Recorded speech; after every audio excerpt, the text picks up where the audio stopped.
Ayan, kami ay nandito sa Bahar Eye Center. Andun yung kasama ko, ang bagal ng maglakad. Ayan. Wala pang mga katao-tao.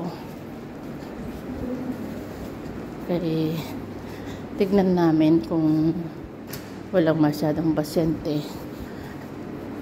Medyo malayo-layo yung lalakarin namin. Ganito talaga pag pag pumunta kami rito, kailangan maglakad ka kasi ang laking building ito, guys. Ayan. Tayo ay pipila. Tignan natin ang pila kung walang masyadong tao. Ayan, walang masyadong tao, guys. Walang masyadong tao. Kaya maaga kami ngayon.